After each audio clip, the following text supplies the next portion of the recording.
domingo pasado vimos el principio del capítulo 3, que es cuando Pedro y Juan suben al templo y sanan a un cojo en la puerta del templo que se llama La Hermosa. ¿Recuerdan esa historia? Eso lo vimos hace 2 semanas. Y entonces le dice Pedro a este hombre cojo: mírame a los ojos, veme atentamente. Este hombre lo ve, piensa que Pedro le va a dar dinero, pero Pedro le dice: no tengo plata ni oro, pero lo que tengo te doy en el nombre de Jesucristo de Nazaret, levántate y anda. Y este hombre se levanta. Ahora, ¿qué sigue? En la historia tenemos ahora a Pedro y Juan, versículo 11. Y teniendo asidos a Pedro y a Juan, el cojo que había sido sanado, todo el pueblo, atónito, concurrió a ellos al pórtico que se llama de Salomón. Viendo esto, Pedro respondió al pueblo: varones israelitas, ¿por qué os maravilláis de esto? ¿O por qué ponéis los ojos en nosotros, como si por nuestro poder o piedad hubiésemos hecho andar a este? Entonces imagínense, aquí está este hombre que la gente, como vamos a ver más adelante en el pasaje, la gente está acostumbrada a verlo. Este es un hombre que todo el tiempo ahí estaba sentado pidiendo limosna, la gente lo conocía bien y de pronto ahí está, no nada más caminando, está saltando, está brincando de emoción. Ha sido a Pedro y a Juan, dice el versículo 11. ¿Y Pedro qué dice? ¿Le sorprende? ¿No es chistoso que esa sea la pregunta que Pedro le quiera hacer a la gente? ¿Por qué le sorprende que este hombre que lleva toda la vida ahí cojo en la entrada del templo ahora esté caminando? ¿Cómo que por qué no sorprende? Pues porque estaba cojo, porque no caminaba y ahora está saltando de felicidad. No, la gente está atónita. De hecho, usa esta palabra ¿se acuerdan la misma palabra de cuando estaban viendo a Jesús ascender en el capítulo 1? ¿Por qué se quedan ahí viendo a Jesús? Va a regresar, dicen los 2 hombres. Y ahora Pedro les dice: ¿por qué se quedan mirándolo tan extrañados? Como si esto fuera algo extraño en realidad. Ahora vamos a ver cuál es la explicación que da Pedro. Dice: ¿por qué ponéis los ojos en nosotros como si por nuestro poder o piedad hubiésemos hecho andar a este? Entonces, el primer punto que quiero que vean, y este es el sermón de Pedro, vamos a ver el sermón de Pedro, y miren, vamos a recorrerlo rápidamente. Quiero que este sermón sirva, nuevamente, ya vimos el sermón que dio después de Pentecostés, pero quiero que este sermón sirva de ejemplo para nosotros, de cómo nosotros podemos compartir el evangelio.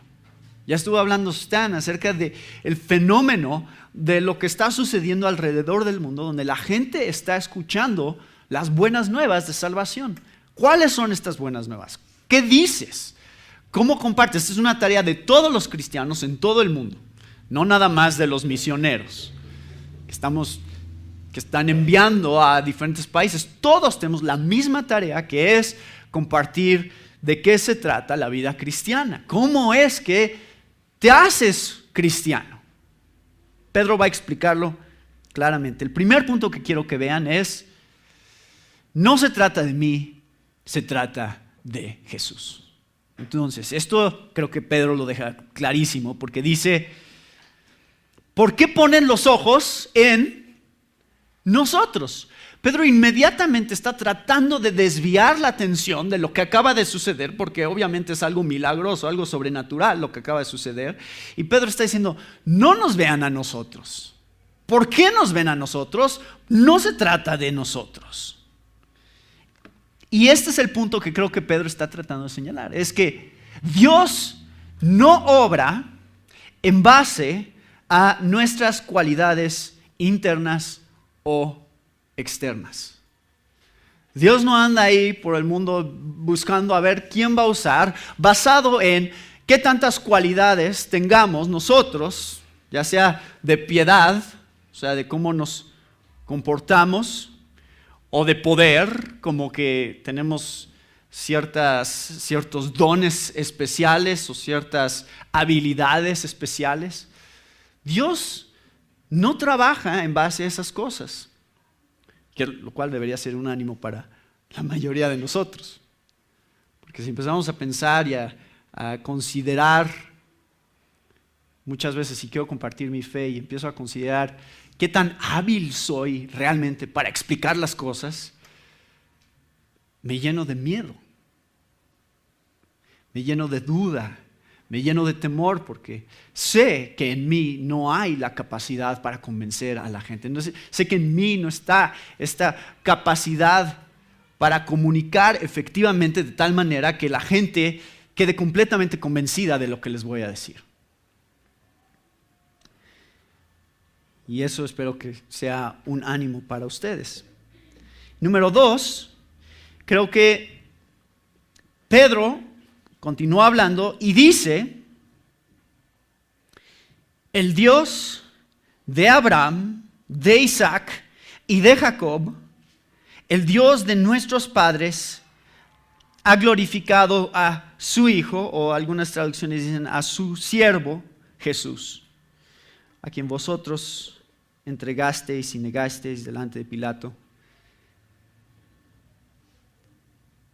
Aquí Pedro está diciendo, la razón por la cual este hombre se sanó no es nada más porque Dios anda haciendo cosas al azar.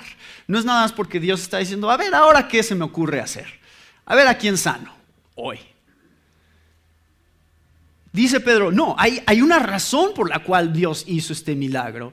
Y es porque todo lo que Dios hace en la historia del mundo se trata de glorificar a su siervo, a su Hijo Jesucristo.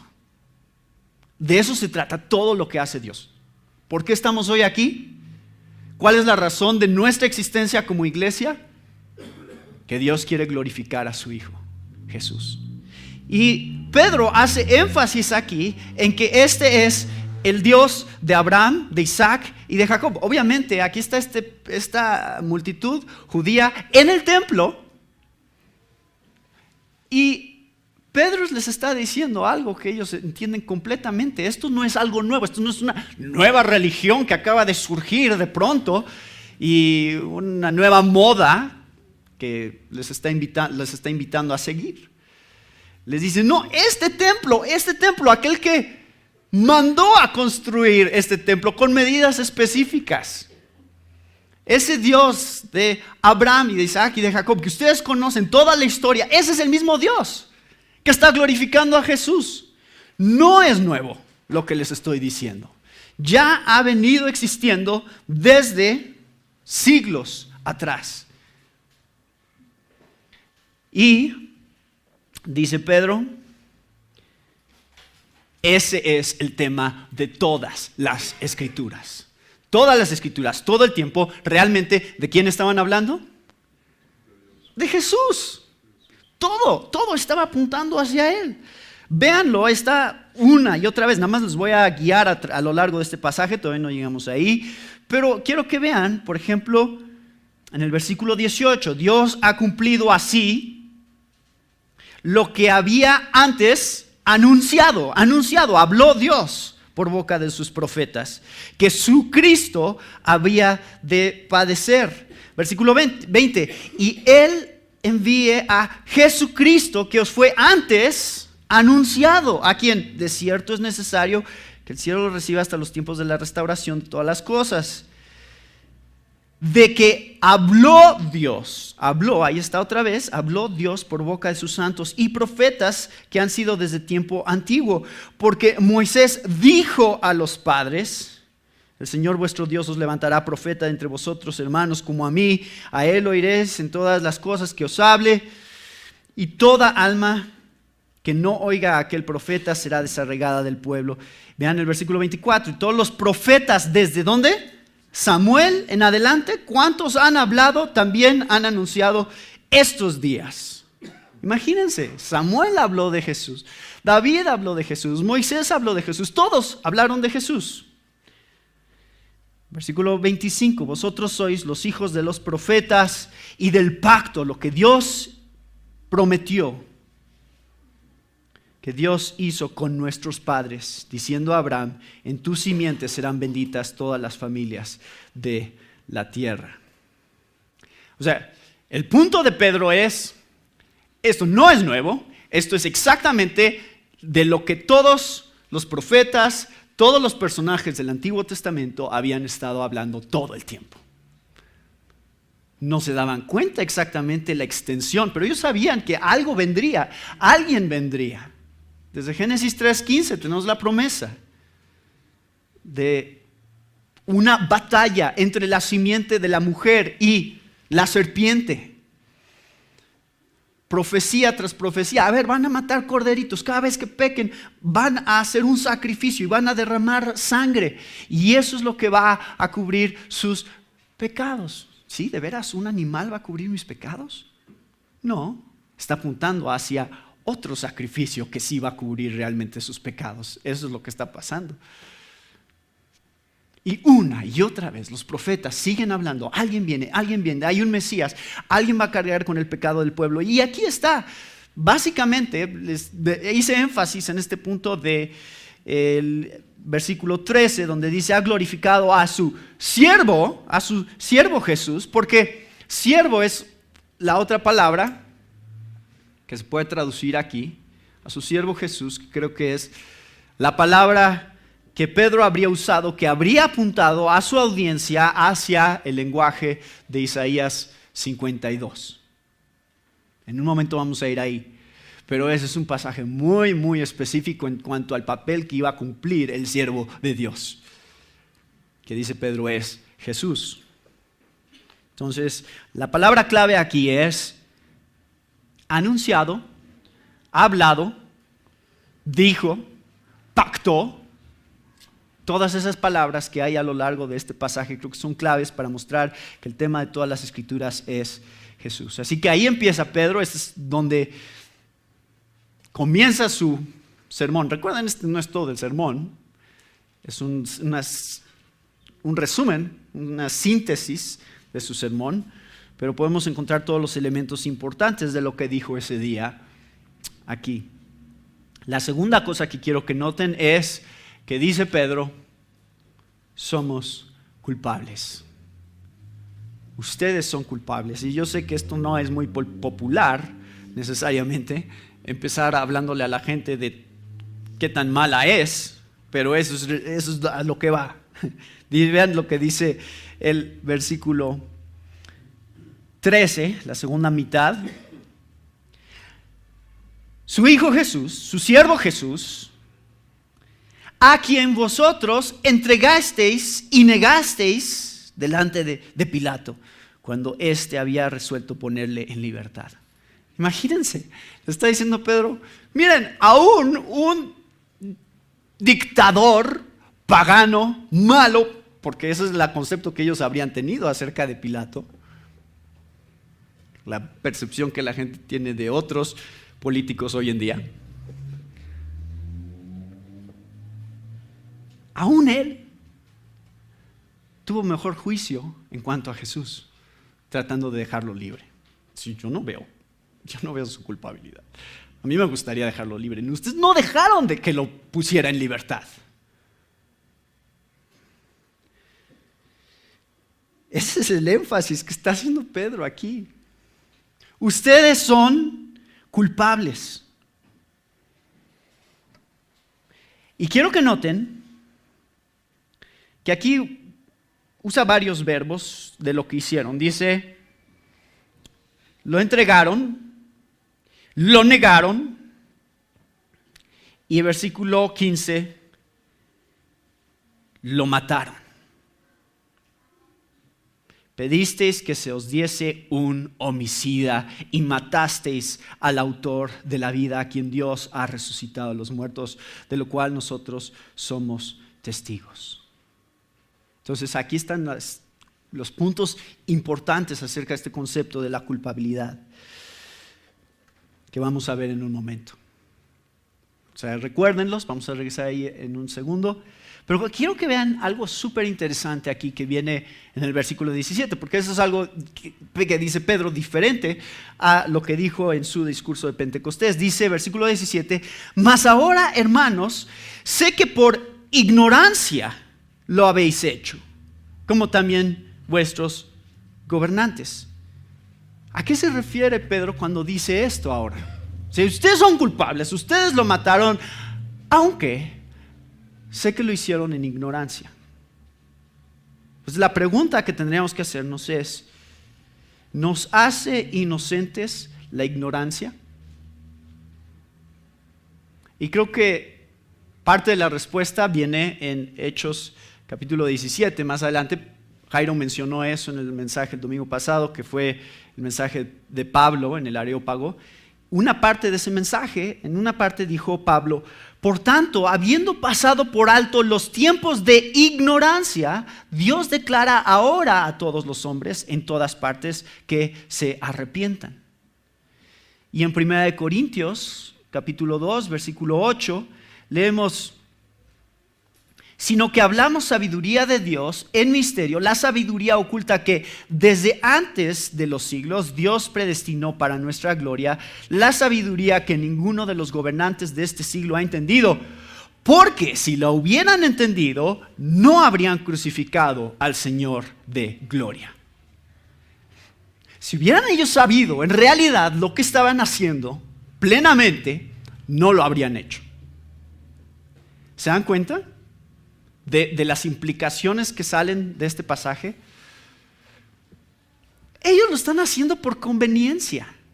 Ellos están gritando, crucifícale, porque no funcionó como Mesías, no nos va a liberar. Entonces, mejor que lo maten. O sea, la gente no pensaba en las grandes implicaciones de lo que realmente estaba sucediendo en ese momento. Nadie entiende eso. Nadie entiende lo que vale el Hijo de Dios realmente. A ver, ustedes salgan allá afuera, díganle a alguien. ¿Tú sabes lo que significa tu rechazo de Jesús? ¿Mi rechazo de Jesús? ¿Cuál rechazo? Pues yo lo quiero mucho. No. Vamos a llegar a eso en un momento.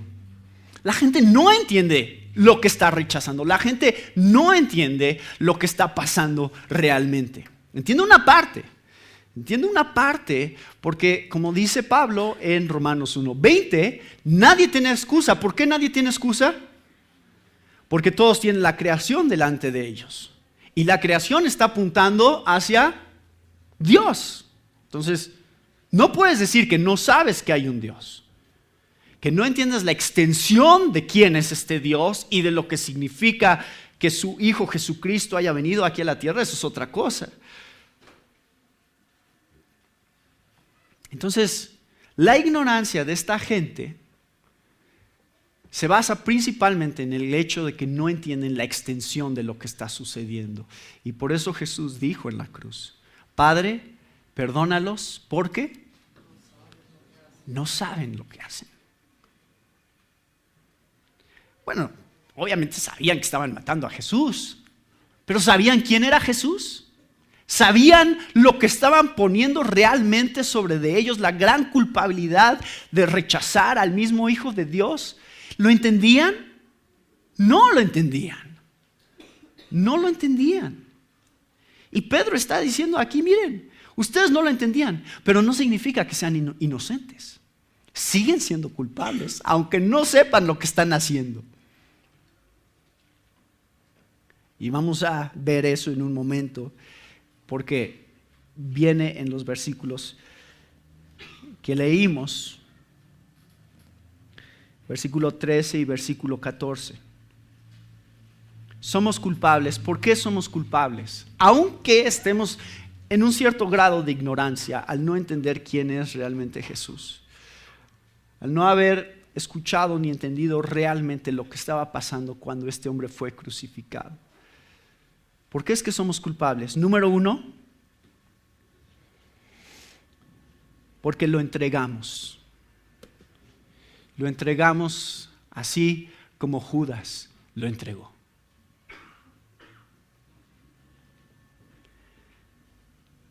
Judas llegó un momento de su vida en el que él dijo: esto no está funcionando para mí, prefiero dinero. Total, lo van a matar. Y ahí se acabó todo. O sea, esa era su visión con respecto a este hombre. Él no entendía las implicaciones de lo que estaba haciendo, entonces le hizo fácil entregarlo. ¿Cuántas personas, cuántos de nosotros hemos sido confrontados con la elección entre vivir para Jesús o vivir para las cosas materiales? ¿Y qué escogemos cuando normalmente somos confrontados? ¿Qué es lo que escoge la mayoría del mundo cuando es confrontado con esa decisión? Dinero. Normalmente escogemos dinero.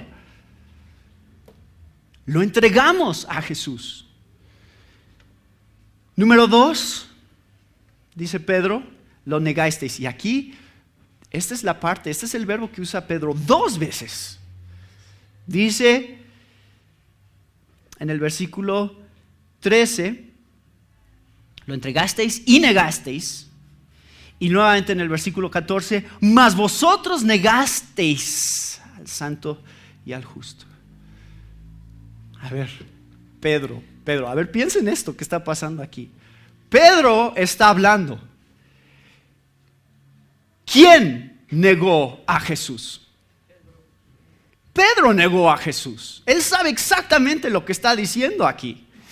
Él no está nada más poniendo la responsabilidad sobre de ellos, diciendo: ustedes, los pecadores, los malos, que niegan a Jesús, al enviado de Dios, al Hijo de Dios, al siervo de Dios. No. Yo me imagino, esta es mi imaginación obviamente, pero yo me imagino que cuando él está diciendo esto, está tentado a volver a llorar, como lloró la vez que lo negó 3 veces. Ustedes lo han negado. Y número 3, lo han matado. Así como el pueblo judío lo mató diciendo: no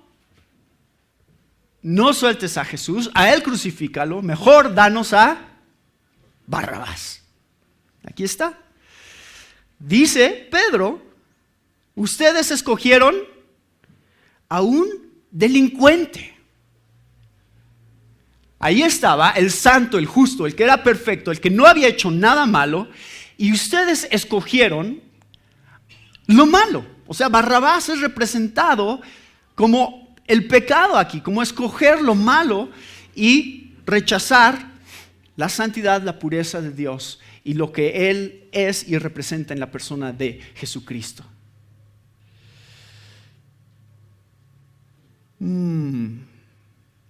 Muchos de nosotros podríamos decir: yo no estaba ahí, yo no hice eso. Pero quiero que piensen que nosotros constantemente estamos diciendo: danos a Barrabás. Porque constantemente somos confrontados con la elección entre el pecado y entre lo que Dios es y demanda de nosotros. Constantemente.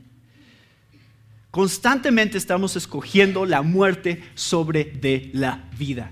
Y ese es el punto que está haciendo Pedro aquí.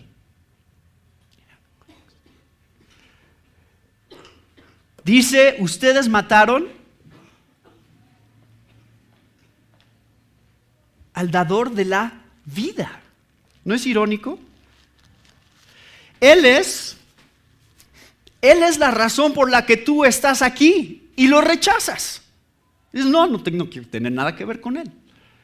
Pero Él es el que te dio la vida. Él es la razón de tu existencia. Sin embargo, prefieres cualquier otra cosa menos Él. O sea, escogemos la creación en lugar de al creador. Y los deleites que encontramos en la creación en lugar de los deleites que encontramos en el creador. Entonces, cuando somos confrontados entre escoger pornografía o Jesús, ¿qué escogemos? Pornografía. Si somos confrontados con la elección entre mentir para salirnos de una situación difícil o Jesús, ¿qué escogemos? Mentir. Si tenemos la opción delante de nosotros de guardar el odio que tenemos en nuestro corazón por alguien o Jesús, ¿qué escogemos? El odio y la amargura. Cuando se trata del reconocimiento de la gente y del orgullo que eso alimenta en nuestros corazones y de hacer las cosas por esa razón, porque queremos reconocimiento, ¿qué escogemos? Que la gente nos reconozca. Cuando se trata de cómo usamos nuestro tiempo y tenemos la opción delante de nosotros de desperdiciarlo en cualquier tontería, o Jesús, ¿qué escogemos? Desperdiciarlo. ¿Entienden nuestra culpabilidad?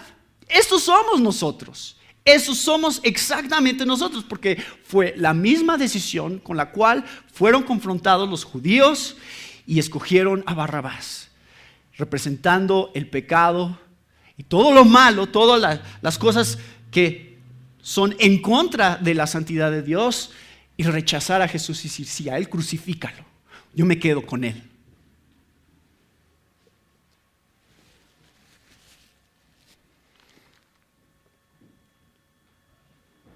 Es la más grande ironía de todas, la que está presentando aquí Pedro. Él es el que les da vida, Él es el que los ha salvado, Él es el que vino a darle un propósito a su existencia y sin embargo lo están rechazando completamente y le están dando la espalda. Escogieron el mal sobre del bien, la muerte sobre de la vida, el pecado sobre de la santidad. Número 1, lo entregaron como Judas. Número 2, lo negaron como Pedro. Y número 3, lo mataron como el pueblo judío.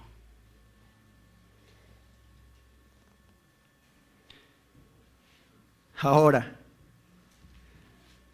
ese es el último punto.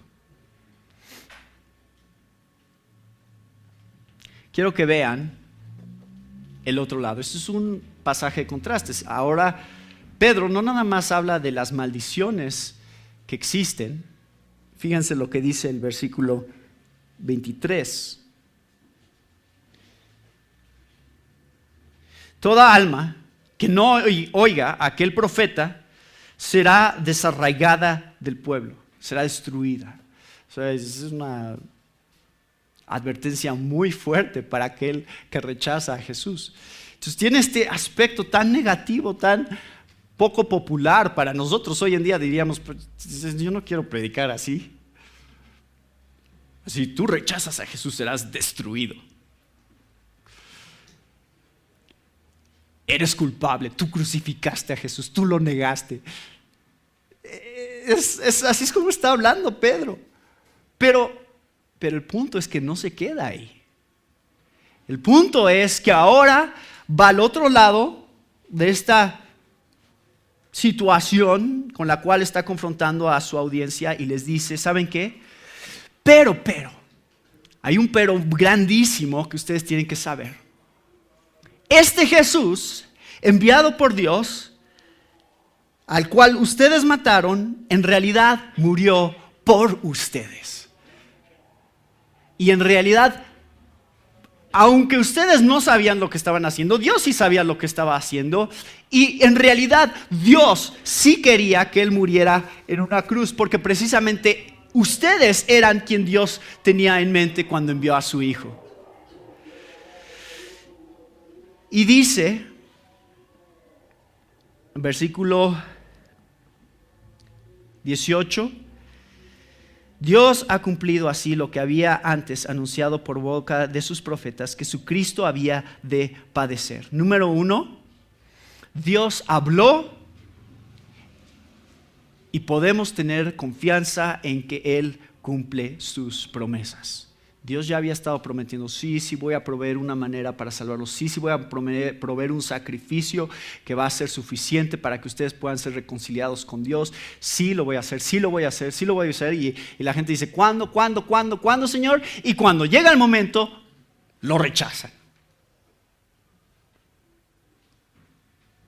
Pero Dios cumple sus promesas y ahí estuvo el sacrificio perfecto, lo que necesitábamos para que nuestros pecados fueran perdonados, fue provisto para nosotros. Y Pedro quiere que lo entiendan, Cristo había de padecer. Número 1, ustedes tienen esperanza porque Jesús murió, lo cual significa que sus pecados pueden ser perdonados. Por eso les dice, y aquí está la conexión, veanlo, dice el versículo 19, así que, o sea, el Cristo habría de padecer, así que, está conectado, versículo 19, arrepentíos y convertíos para que sean borrados vuestros pecados, para que vengan de la presencia del Señor tiempos de refrigerio.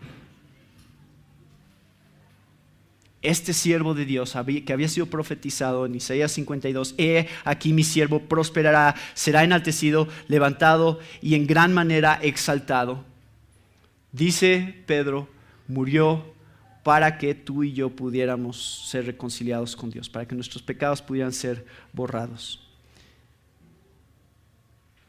Dice el versículo 20, y Él envíe a Jesucristo que os fue antes anunciado, a quien de cierto es necesario, a quien es de cierto es necesario que el cielo reciba hasta los tiempos de la restauración de todas las cosas, de que habló por boca de sus santos profetas, que han sido desde tiempo antiguo. Ahora, aquí hay una conexión muy importante que hace Pedro. Dice, porque Moisés dijo a los padres, el Señor vuestro Dios os levantará profeta de entre vuestros hermanos, como a mí. A él oiréis en todas las cosas que os hable. Y toda alma que no oiga a aquel profeta será desarraigada del pueblo. Ahí está citando Pedro de Deuteronomio capítulo 18. ¿Se acuerdan de quién se trata todo el Antiguo Testamento? De Jesús. Y Moisés dice, alguien más vendrá, alguien como yo, alguien que va a hablar de parte de Dios. Pero hay una analogía bien importante que creo que Pedro está tratando de hacer en las mentes de los judíos aquí, es, ¿qué hizo Moisés? Este es un segundo Moisés, más grande Moisés. ¿Qué iba a hacer este Moisés? Moisés, Dios a qué le encomendó que hiciera? Que sacara a su pueblo de Egipto, de la esclavitud, lo llevara por el desierto, lo guiara a través del desierto, ¿hacia dónde? Hacia la tierra prometida. Aquí está el segundo Moisés que va a hacer exactamente lo mismo. Él los guiará, Él les va a decir cómo ser guiados a través del desierto para llegar a la tierra prometida.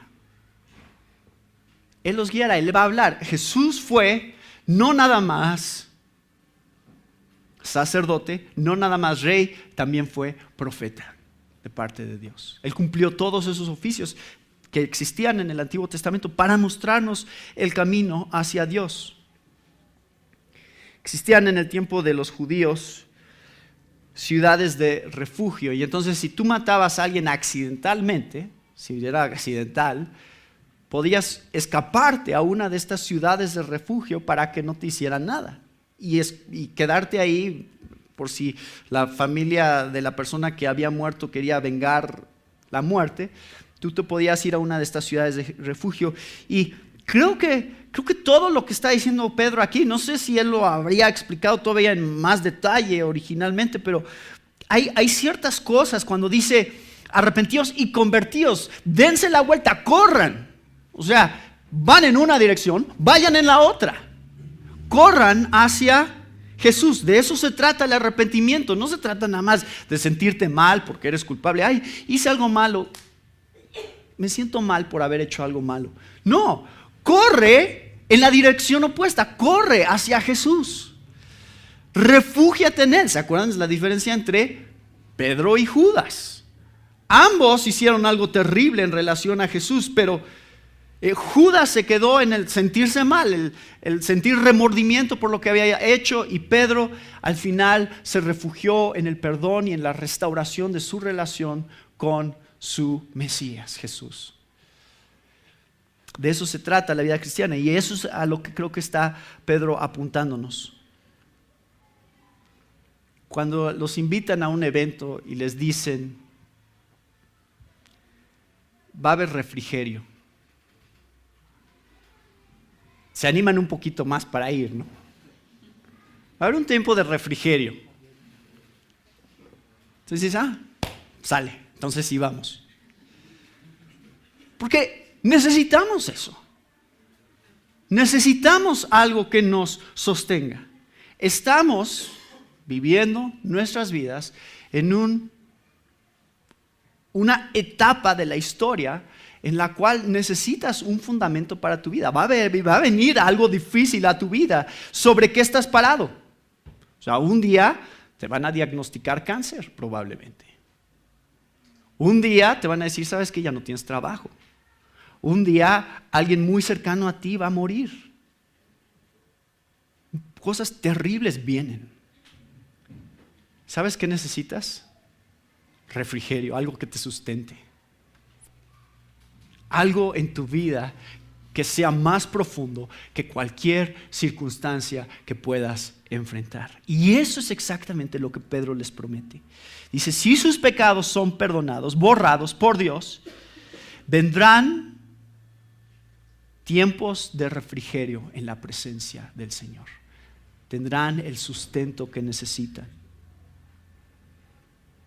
¿Saben qué es lo que necesitamos realmente?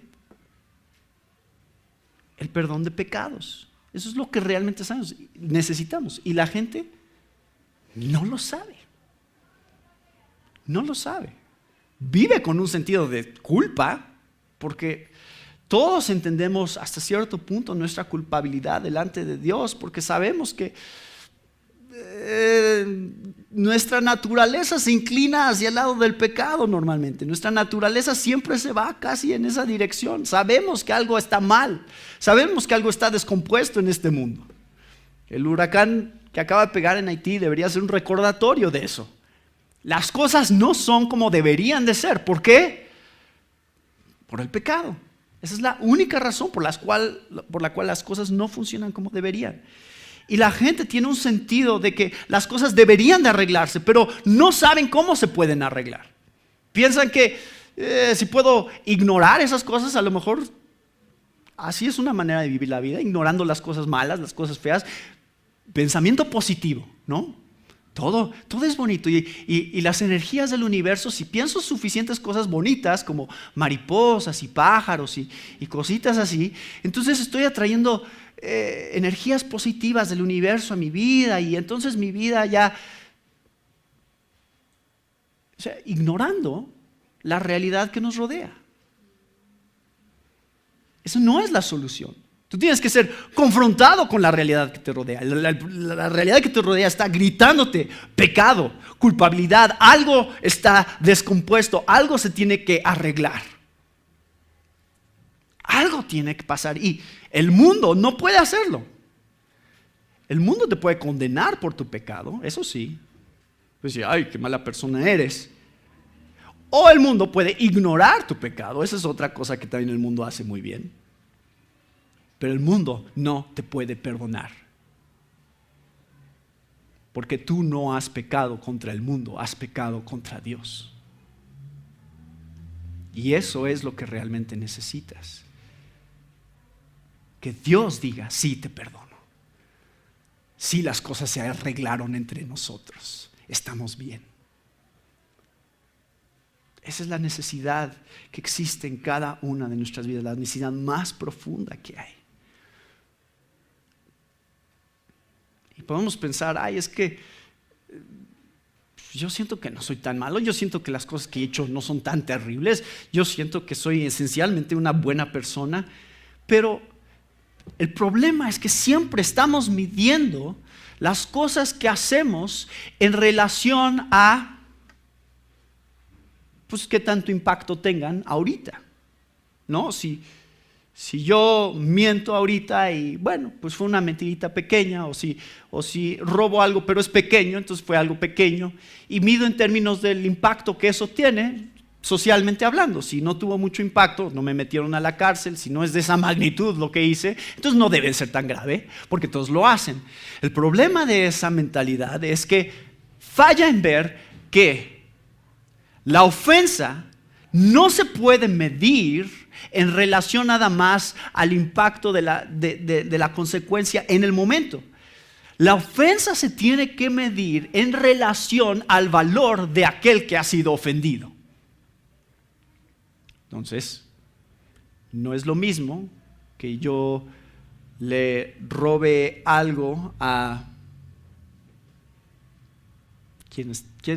tengo miedo de decir algo aquí porque van a pensar que estoy menospreciando a la gente, pero no es lo mismo que yo le robe algo a alguno de ustedes a que yo me meta y robe algo de la FBI o de la CIA o alguna organización así, ¿verdad?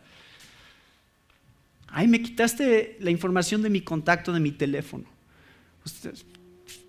No importa, no tiene mucho valor, perdónenme que diga eso, pero lo que hay en sus teléfonos y en sus cuentas de Facebook, que la gente se espanta tanto, me van a hackear y todos mis datos personales y privados.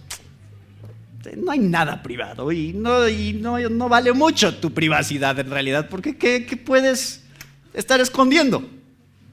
Nada de mucho valor. Pero si yo robo información del gobierno, ¿qué pasa? Entonces, ¿a quién se lo hago? Es lo que determina qué tan serio es lo que acabo de hacer. Y les he dado este ejemplo antes. Si yo mato un insecto, no es lo mismo que si mato una persona. Aunque mate, en ambos casos, mata, no es lo mismo. ¿Por qué? Por el valor del ofendido. Entonces aquí está la perspectiva, aquí es lo que Pedro quiere que se den cuenta. ¿Saben cuánto vale el Hijo de Dios? ¿Saben cuánto vale?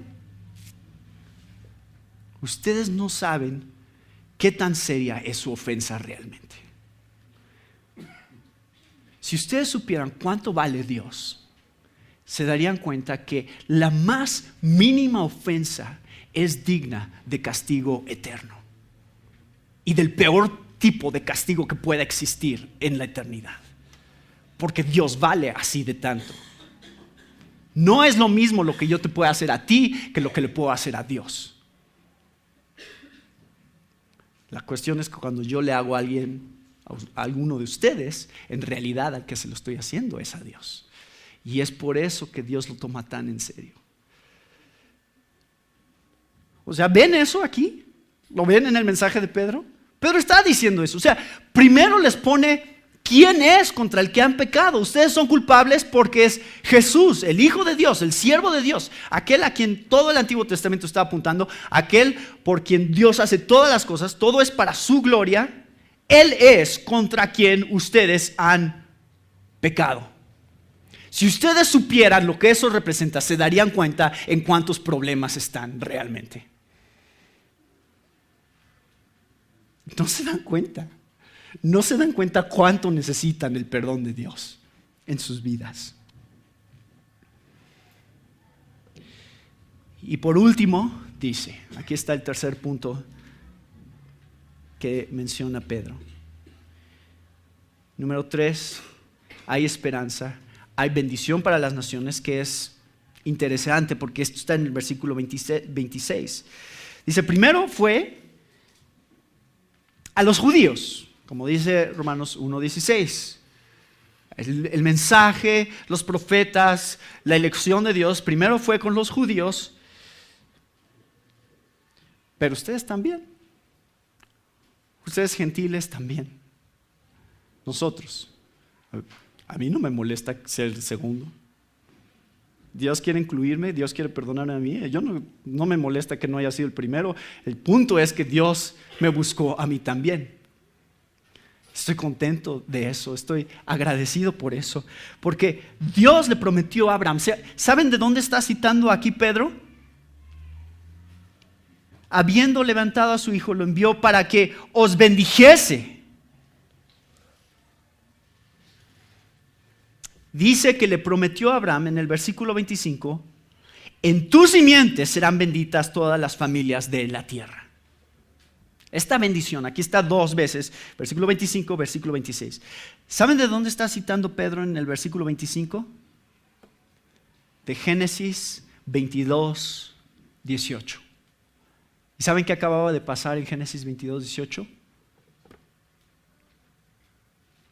Dios le acababa de decir a Abraham, dame a tu único hijo.